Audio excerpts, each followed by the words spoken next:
ETF index mutual funds నేర్చుకుని stock మార్కెట్లో రాణించాలనుకుంటున్నారా? వెంటనే ఈ నెంబర్కి కాల్ చేయండి. నమస్తే అమ్మ. నమస్కారం అమ్మా తల్లి. అమ్మ, మనం కొద్ది రోజులు తొలి ఏకాదశికి వెళ్ళబోతున్నాం. ఈ రోజు యొక్క విశిష్టత, ఈ రోజు మనం చేయాల్సిన పూజా విధానం కానీ, అవలంబించాల్సిన విధి విధానాలు కానీ ఏమైనా ఉన్నాయమ్మా? ఉన్నాయమ్మా. అసలు అది చాలా ప్రధానమైనటువంటి ఆ, రోజుగా సాధనా మార్గంలో ఉండే వాళ్ళకి చెప్తారమ్మా. తొలి ఏకాదశి అంటంలోనే దాన్ని ఏమంటారు? తొలి అంటే మొదలు మొదటి. కదా, మొదట వచ్చేటటువంటి ఏకాదశి. అంటే ఇప్పటిదాకా రాలేదా? చైత్రమాసం నుంచి లెక్క పెడితే ఇది ఆ, 5వ ఏకాదశి అవుతోంది కదా. ఉమ్, 5 కదా, 7వ ఏకాదశి కదా. ఉమ్, దీన్ని మరి తొలి అని ఎందుకన్నాం అంటే చాతుర్మాస్య దీక్ష మొదలు పెట్టేటటువంటిది ఈరోజు.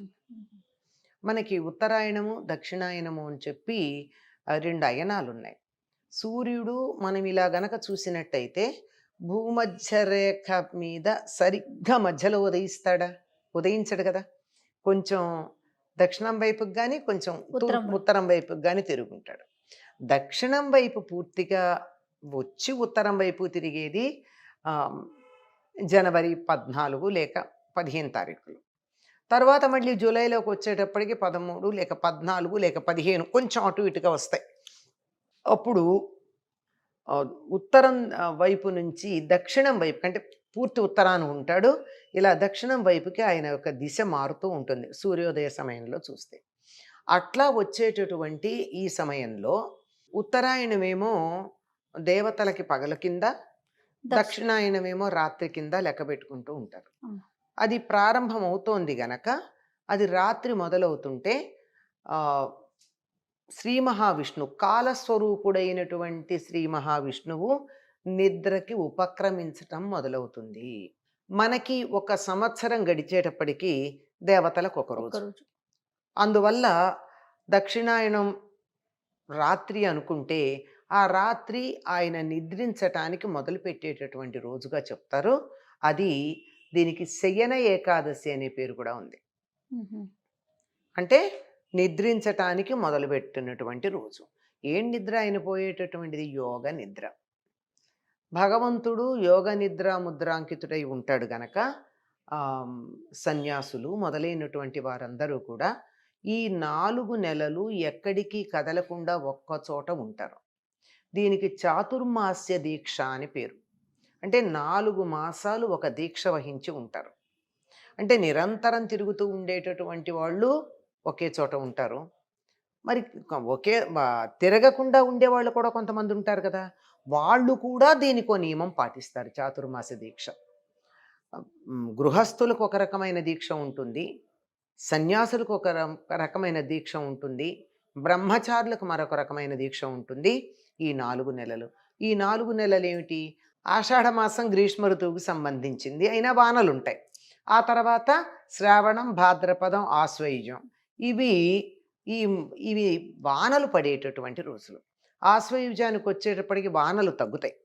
అయ్యాక కార్తీక మాసం, ఆశ్వయుజం తర్వాత కార్తీక శుద్ధ పౌర్ణమి, దాన్ని ఉత్థాన ఏకాదశి అంటారు. అంటే యోగ నిద్రలో ఉన్నటువంటి శ్రీ మహావిష్ణువు లేవటం జరుగుతుంది. అంటే మనకుండే 12 నెలలు ఉన్నాయి కదమ్మా. ఈ 12 నెలలు, సంవత్సరంలో 12 నెలలు, రోజుకుండే 24 గంటలు లాంటివి. అంటే ఇప్పుడు ఎన్ని గంటలైంది? 4 నెలలు అంటే 4 పక్షాలు, అంటే 8 గంటలు రోజుల్లోకి గనక మనం దాన్ని మార్చుకున్నట్టయితే 8 గంటలు ఆయన యోగ నిద్ర ముద్రాంకితుడై ఉంటాడు. అలా పడుకునేటటువంటి రోజుని శయన ఏకాదశి అన్నారు. ఈ శయన ఏకాదశి స్వామి నిద్రిస్తాడు గనక అక్కడి నుంచి తీవ్రంగా ప్రకృతిని, ఈ కనపడుతున్న ప్రపంచాన్ని మొత్తాన్ని భగవంతుడి యొక్క వ్యక్త రూపంగా భావించి ఆరాధించేటటువంటి సన్యాసులు వాళ్ళందరూనూ ఆయన నిద్రిస్తున్నప్పుడు ఆయనకి నిద్రాభంగం ఎందుకు కలిగించాలి? అందుకని ఒక చోటగా ఉండి సాధన చేస్తారు. దానికి మొదలు ఇది. వాళ్ళ నియమాలు భిన్నంగా ఉంటాయి, గృహస్థులకు నియమాలు భిన్నంగా ఉంటాయి. ఈ గృహస్థులు ఒక్కొక్క నెల ఒక్కొక్క పదార్థం తినరు, కొన్ని నెలల్లో కొన్ని పదార్థాలే తింటారు. ఇట్లా నియమబద్ధంగా ఈ 4 నెలలు గడుపుతారు. దీనికి మరొక కారణం కూడా ఏమిటంటే, ఇవి 4 నెలలు వర్షాలు కదా! వర్షాలు అయ్యాక అప్పుడే కొద్దిగా వర్షాలు వెలిసి మొదలవుతుంది శరదృతువు. అందువల్ల ఈ సమయంలో తిరిగి ఇబ్బంది పడడం కన్నా, వానల్లో అక్కడ తిరిగి ఇక్కడ తిరిగి ఇబ్బంది పడడం కన్నా, ఇలా తిరుగుతూ వచ్చేటటువంటి అనారోగ్యాల పాలవడం కన్నా ఒక్క చోట గనక ఉన్నట్టయితే కొంత మంచిది ఒక రకంగా. ఇది మొదలు పెట్టడానికి ఈ లౌకికమైన అర్థం, ప్రతిదానికి ఒక లౌకికమైన అర్థం కూడా చెప్తారు మన వాళ్ళు.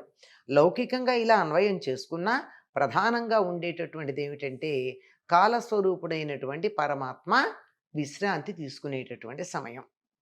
అక్కడి నుంచి ఆ రోజు చేయవలసిన నియమం ఏమిటంటే, ఏకాదశి గనక ఏకాదశికి హరివాసరము అనేటటువంటి పేరుంది. అంటే విష్ణువుకు చాలా ప్రీతిపాత్రమైనటువంటిది ఏకాదశి. ఆ రోజు గనక ఏకాదశి నాడు పాటించాల్సిన నియమాలు పాటిస్తారు. అందులోనూ ఈ తొలి ఏకాదశి నాడు ప్రత్యేకంగా చేసేది ఏమిటంటే, మొక్కజొన్నలని వేయించి పిండి కొట్టి దాంట్లో బెల్లం కలుపుకొని దాన్ని మాత్రమే తింటారు. ఇంకో పదార్థం తినరు ఆ రోజు. ఏకాదశి నాడు చేసే ఉపవాసంలో ఉన్న నియమం ఏమిటంటే, ఉప్పు కారాలు ఉండవు. ఉపవాసం చేసేవాళ్ళు ఉండలేకపోతే ఏదైనా కొంచెం ఆహారం తీసుకోవచ్చు. ఆ తీసుకునేటటువంటి ఆహారంలో ఉప్పు కారం ఉండదు. ఉండగలిగిన వాళ్ళు పాలు మాత్రమే, పండు మాత్రమే తీసుకుని ఉంటారు.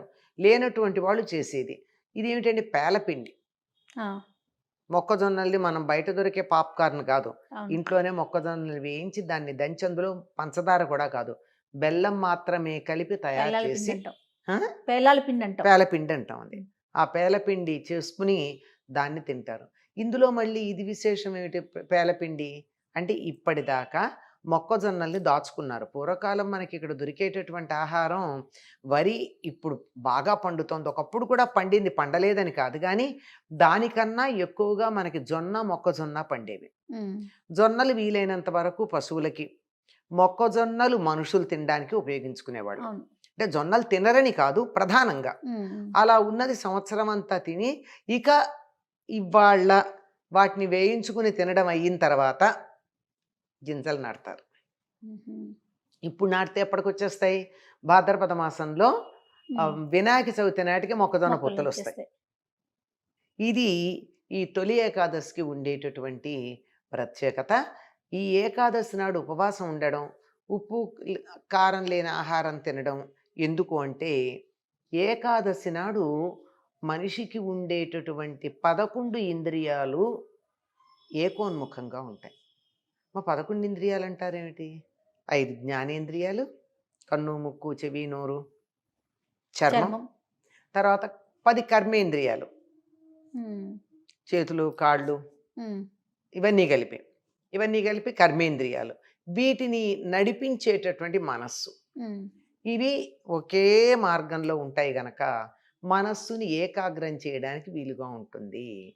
మనసు చెప్పినట్టుగా ఇంద్రియాలు నోరెత్తకుండా, ఇప్పుడు ఉదాహరణకి నాకు మిమ్మల్ని చూడాలనిపించవచ్చు, చూస్తూ ఉంటా. ఈ లోపల శబ్దం ఏదన్నా ఉంటే చూడడం మానట్టు తిరుగుతా.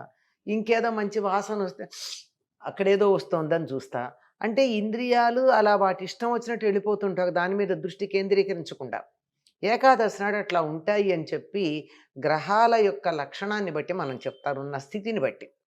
ఎందుకంటే భూమిని కింద అక్షాంశంగా కనుక, కిరింది భుజంగా కనుక భావించుకున్నట్టయితే, ఆ జీవప్రజ్ఞని పైకి నిలువుగా ఉండేటటువంటి సూర్యుడిని మనకి నిలువుగా ఉండే లంబకోణంలో ఉండేటటువంటి అక్షంగా భావించుకుంటే, భుజంగా భావించుకున్నట్టయితే, ఈ రెండింటికి మధ్య ఉండేటటువంటి కోణం సరిగ్గా లంబకోణంగా ఉండేటటువంటిది, ఏమాత్రం తేడా లేకుండా లంబకోణంగా ఉండేటటువంటి ఆకాశంలో మనం చూస్తే మనస్సు అనేటటువంటిది సరిగ్గా 90 డిగ్రీల కోణంలో ఉంటుంది. అంటే అప్పుడు జీవప్రజ్ఞ నేరుగా ఇలా పైకి వెళ్ళడానికి వీలవుతుంది. అటువంటి స్థితిలో ఉన్నప్పుడు మనం ఏ సాధన చేసినా ఉన్నతమైనటువంటి స్థితికి వెడతాం. కనుక ప్రతి ఏకాదశికి ప్రాధాన్యం ఉంది. అందులో ఇది విష్ణువు యోగ నిద్రకి వెళ్ళబోతూ ఉండేటటువంటి సమయం గనక దీనికి మరీ ప్రాధాన్యం ఉంది. విష్ణువు యోగ నిద్రకి వెళ్ళేటప్పుడు ఎక్కడుంటాడు? ఆదిశేషువు మీద శయనించి ఉంటాడు. ఆదిశేషువు చుట్టలు చుట్టుకుని పడుకున్నటువంటి పాము ఆకారం. ఇది విశ్వకుండలినికి సంకేతం. అంచేత సాధన చాలా బాగా జరగడానికి అవకాశం ఉన్నటువంటి సమయం గనక ఈ తొలి ఏకాదశికి ఇంతటి ప్రాధాన్యం ఉందమ్మా. ఆ రోజు పాటించాల్సిన నియమాలు ఏంటమ్మా? మామూలు ఏ ఏకాదశికైనా పాటించేటట్టే అభ్యంగన స్నానం చేయరు, తల మీద నీళ్లు పోసుకుంటారు. రెండిటికి తేడా ఉంది. అవును. అలా తల మీద నీళ్లు పోసుకుని తల స్నానం చేసి ఉండగలిగినటువంటి వాళ్ళు ఉపవాసం ఉపవాసం ఉండి ఉండటం. రోజంతా విష్ణు ధ్యానంలో వీలైతే విష్ణు సహస్రనామం చదవడం మొదలైనటువంటివి చేస్తారు. పండరీపురంలో ఈనాడే స్వామివారికి ప్రత్యేకమైనటువంటి దర్శనం, పూజలు అవి ఉంటాయి. ఈ ఊళ్ళో కూడా చాలా రుక్మిణి రంగనాథులు, పాండురంగలు ఉన్నటువంటి చోట ఆలయాల్లో ప్రత్యేకమైన పూజలు జరుగుతాయి. కొంతమంది ఆనాడు కళ్యాణం చేయడం కూడా ఉంది. రుక్మిణి పాండురంగ కళ్యాణం కూడా చేసేటటువంటి పద్ధతి ఉంది. విన్నాడు. ఉపవాసం ఇంకా అంతేనమ్మా మనం అంతే. పాటించాల్సిన నియమాలు అంతే, ఏంటంటే? ఉపవాసం అంతే. ఉపవాసం విష్ణు ఆరాధన, విష్ణువుని ఆరాధించుట ఉపవాసం, చేతనైతే దేవాలయానికి వెళ్ళడం అంతే. నమస్తే.